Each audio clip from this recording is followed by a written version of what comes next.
O pastorado feminino é bíblico?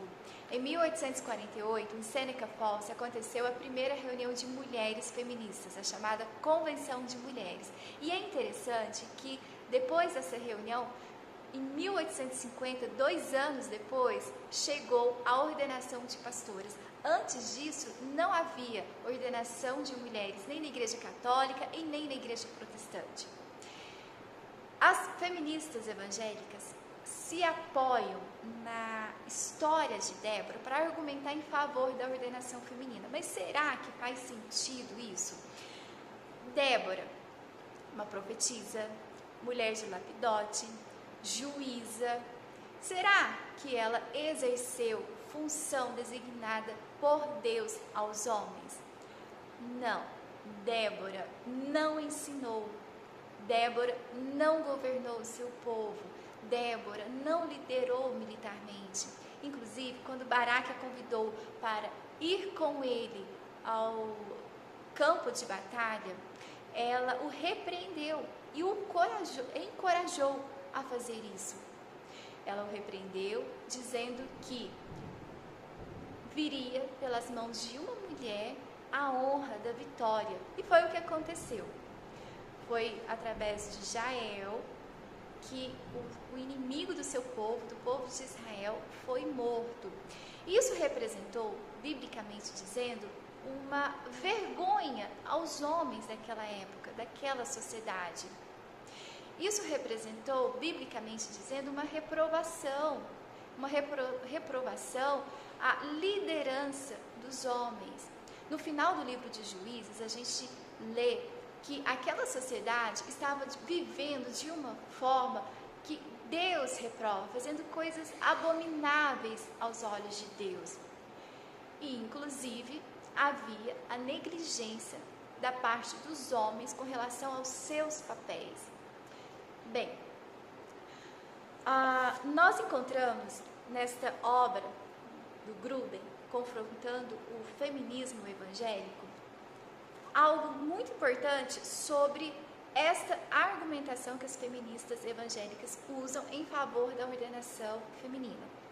Veja, o dom de profecia não abrangia autoridade para ensinar, nem para governar a igreja.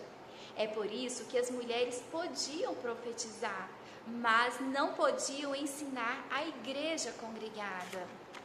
Ensinar é diferente de profetizar. E nós encontramos na Bíblia outras mulheres que profetizavam, como por exemplo as filhas do evangelista Felipe. Elas profetizavam, elas não ensinavam.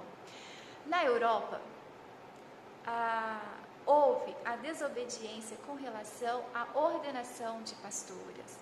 Depois, houve a desobediência com relação aos homossexuais. E não demorou muito para que a igreja naquele local viesse a cair. Portanto, nós entendemos que quem está aberto para desobedecer um mandamento de Deus, né, por meio de sua palavra, está aberto também para desobedecer toda a sua palavra. Existe um outro livro muito interessante que trata desse assunto, que é esse daqui, Pisando a Cabeça da Serpente. O autor é o reverendo Ludger Bonilha, meu marido. Então, ele vai falar sobre essa situação de ordenação feminina. Na verdade, ele escreve esse livro para dar uma resposta à pergunta 158 do Catecismo Maior, que é exatamente sobre a ordenação de mulheres. E quem vai falar sobre essas argumentações tão importantes é o autor desta obra. Ok. Olha, esse assunto evidentemente tem se tornado um assunto extremamente polêmico, controverso nos nossos dias. O Supremo Concílio da Igreja Presbiteriana do Brasil tomou uma decisão com a qual eu não coaduno, discordando, e por esta razão achei por bem escrever este artigo neste livreto e mostro quais foram os argumentos levantados pelo apóstolo Paulo. O apóstolo Paulo parece ser extremamente mal educado, pouco cavalheiro com as mulheres, porque afirma: não admito que a mulher ensine, mas que permaneça em silêncio e que não exerça o papel de homem dentro da igreja e no contexto do lar. Os argumentos do apóstolo Paulo não têm absolutamente nada a ver com a questão cultural circundante. São argumentos gerais, universais e que atingem a todas as igrejas, em todas as épocas e em todos os lugares. Seja a cultura que for, seja o momento histórico que houver. Os argumentos são esses. Primeiro, Adão foi criado primeiro. Esse é o primeiro argumento do apóstolo Paulo. O que Paulo está argumentando é que Adão foi criado primeiro para colocar em ordem ali o jardim, de tal forma que quando sua esposa chegasse, encontrasse um ambiente de segurança. E este argumento dado pelo apóstolo Paulo é um argumento que marca um dos princípios fundamentais da masculinidade. O segundo argumento é este: que a mulher foi enganada. Esse argumento parece ser um argumento contrário às mulheres. Contudo, não é, porque o apóstolo Paulo está mostrando que o homem não foi enganado.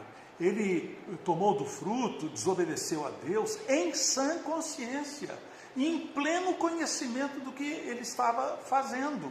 Por essa razão, então, o argumento do apóstolo Paulo, mais uma vez, é um argumento favorável às mulheres e chamando os homens aos brios. O terceiro argumento o apóstolo Paulo apresenta numa outra porção das Escrituras, escrevendo a sua carta aos Coríntios, dizendo que é vergonhoso para a mulher assumir o papel de homem. O que Paulo está dizendo? É que o homem deve se parecer com um homem, a mulher deve se parecer com uma mulher. E nisto existe uma representatividade. O que Paulo está mostrando claramente é que Deus criou todas as coisas, homem e mulher foram criados à sua imagem e semelhança, iguais, porém paradoxalmente diferentes. O argumento subsequente, seguinte, apresentado pelo apóstolo Paulo, ele afirma o seguinte: se alguém imagina ser espiritual, lembre-se que aquilo que estou prescrevendo é mandamento do Senhor. Esse não é um mandamento que surgiu na mente do apóstolo Paulo, mas instruído pelo Espírito Santo de Deus, recebendo as luzes dadas pelo Espírito Santo de Deus, escreve de forma autoritativa, debaixo da autoridade de Cristo. Se porventura fugirmos da autoridade de Cristo, perdemos a autoridade.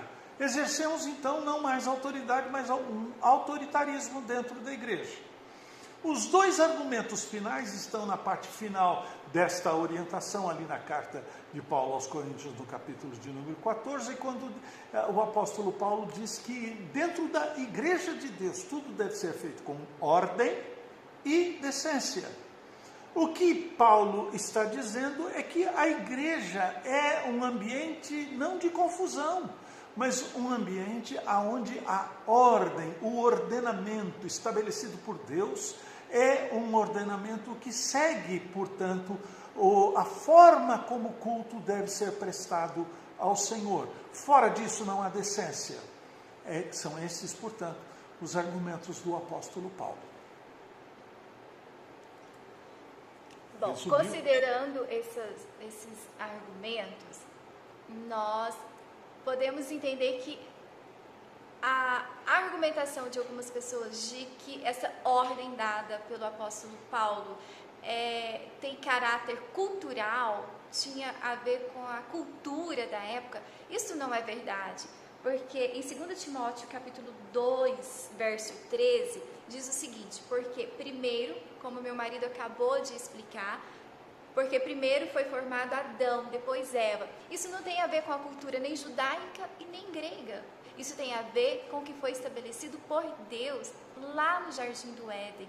Assim como Deus é o cabeça de Cristo, Cristo cabeça do homem, o homem o cabeça da mulher. Não podemos negligenciar os papéis estabelecidos por Deus para o homem e para a mulher. Que Deus nos conceda graça e que possamos viver de forma que glorifique o nome santo do Senhor.